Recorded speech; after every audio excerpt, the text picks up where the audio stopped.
Peygamberimiz sallallahu aleyhi ve sellem hadis şeriflerinin birine aydiya, bir adam bir ekin ekse, şondan bir kuş iyse, ya her bir canlı zat iyse, şol yerin eyesinin sadakatıdır deyiptir.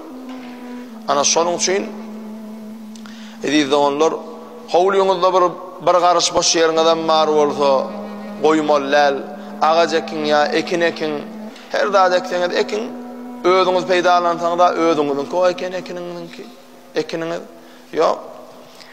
Özünüz peydalanman bir it kuşu ise ya bir kapıdan geçen sağa çoğu ise de ay hakkımı helal edemek deyip durmalılar. Allah rızası için ekinde hasiliyetine ey Allah'ım benden midin bir iyayet sadakamdır deydi vaadet. Allah işte o tüyra.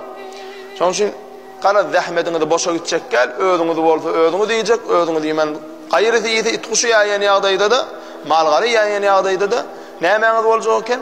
Sadakanız olacakken. Biz sadaka edip başımıza gelen belaların yok olmadığına müteş değil mi?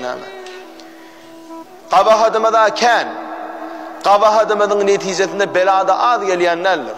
Onun için sadakanı köp ediverin. Yine bir hadisinde Peygamberimiz sallallahu aleyhi ve sellem aydiya, bir adam yere bir ağaç ekse diye.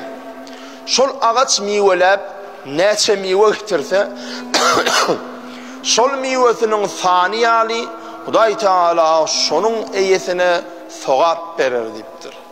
Mesela bir tuğ dekiyen, Molla adamlar köpü kovur ya da köp zadi, tuğutta zatken, hasılken, şu tuğ neçe tuğdana getirdi, şondan it kuş neme hayırlandı, şonça sogapken. Yer tuğdan ek, şeyle tuğdek, alma ek, arma dek, neme ekkem olsan eksen, şu eken hasılın, ekinin hasılının barabarına sogap var diyeceğim ha.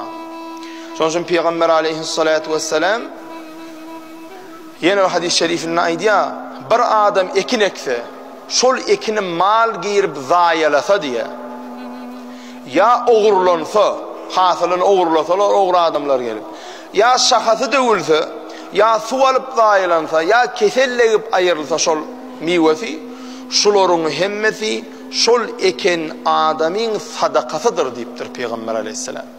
Şunun için ay bekvit bolsun, Allah-u Teala hayrıma sogaba yatsın niye aymeller. Qıynanmalar.